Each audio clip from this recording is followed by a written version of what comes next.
Tripura civil যাতায়াত করেন, সুতরাং খুব স্বাভাবিকভাবেই আজকে যান চালকরাও সেখানে হয়তো ভাবছে কোনো ধরনের যদি অপ্রীতিকর ঘটনা ঘটে।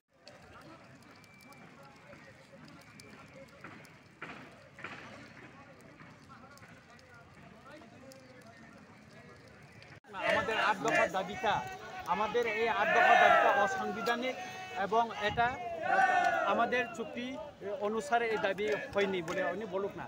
এখানে তো আমরা ত্রিপাঠিক চুক্তিটা কার্যকরী করার জন্য বলছি যে ত্রিপুরা আসার যে চুক্তিটা, ত্রিপাঠিক যে চুক্তি, তখন তো উনিও ছিলেন, এই চুক্তির সময় উনি উপস্থিত ছিলেন, উনি বলুক না এই যে এই চুক্তিটা অবৈধ, এই চুক্তিটা অসাংবিধানিক, উনি বলুক। এই চুক্তিটা আমরা করিনি, উনি বলুক না।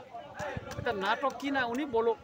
যদি নাটক হয়ে থাকে উনিও তো নাট্যকার, উনি যদি নাটক করে থাকেন উনি তো নাট্যকার, উনি তো ছিলেন ওই যে মঞ্চেতে, চুক্তির মঞ্চেতে উনি তো ছিলেন। উনি বলুক না এটা যে অবৈধ, এটা অসাংবিধানিক দাবি। বলতে পারে, রাষ্ট্রপতির সাথে বলতে পারে, কিন্তু বাস্তবতাটা উনি কেন স্বীকার করতে নিচ্ছেন? উনি কেন এই চুক্তি করার পর আজ পর্যন্ত 18 মাস কি ইনিশিয়েটিভ নিয়েছে, কি পদক্ষেপ নিয়েছে, কি অগ্রগতি আছে চুক্তি কার্যকরী করার জন্য, এই কথাটা উনি স্পষ্ট কেন বলতে পারছেন না? বলুক না, জনগণের সামনে উনি তুলে ধরুক। তাহলে তো আমরা এই আন্দোলন করতে হয় না, আজকে হরতাল করতে হয় না। উনি তো কার্যকরী না করার জন্য তো আজকে আমাদেরকে আন্দোলন ঠেলে পাঠিয়েছে, আজকে আমাদেরকে পথে নামিয়ে দিয়েছে। ওনারা তো আমাদেরকে আন্দোলন ঠেলে পাঠিয়েছে, আমরা তো ইচ্ছা করে নামিনি। কার্যকরী করো, আন্দোলন হবে না, পিসফুল থাকবে। রাজ্যের যিনি বিরোধী দলনেতা আছে উনিও কালকে প্রেস মিটে বলেছে যে এটা একদম মান্যতা দেওয়া যায় না এবং এটার হরতাল করে থেকে সবচেয়ে বেশি হরতাল করেছে, যদি রেকর্ড দেখেন সিপিএমই বেশি করেছে। ওনাদের সরকারের সময় ওনারা হরতাল করে এবং সরকারের বাইরে থাকার সময় ওনারা হরতাল করে। তো সিপিএম আজকে পাহাড় থেকে কেন উচ্ছেদ হয়ে গেছে? তৃতীয় এডিসিতে ওনারা একটা আসন জিততে পারেনি কেন?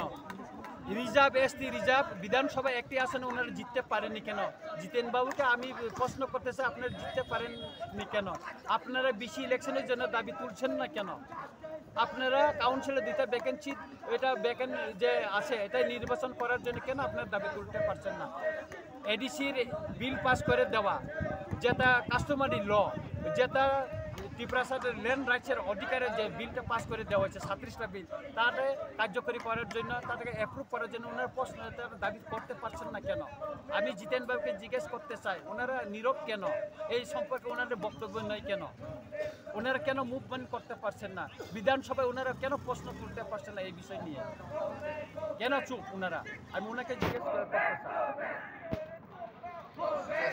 त्रिपुरा से 45 जगह में टिकटिंग चल रहा है और भी गाँव इलाका में भी चल रहा है।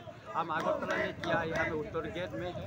जो हमारा डिमांड है, हम तो सरकार के पास ये डिमांड बहुत आगे से हमने दिया।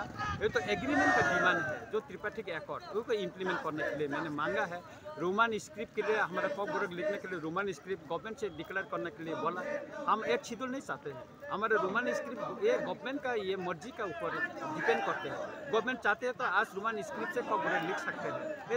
अन्य गवर्नमेंट का एक स्टेटमेंट है, ये गवर्नमेंट का कैबिनेट का सिद्धांत लेने का ये है बात है।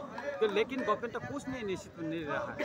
तो आज जो यहाँ में हमने प्रोटेस्ट किया है, जो illegal migrant, minister of home affairs तरफ से एक नोटिफिकेशन किया, 1971 में भी नोटिफिकेशन किया है, लेकिन आज तक तो यहाँ में तो इम्प्लीमेंट तो नहीं किया।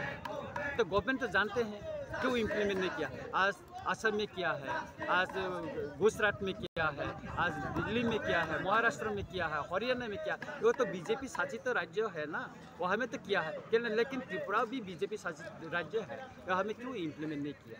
ये तो पब्लिक का क्वेश्चन है।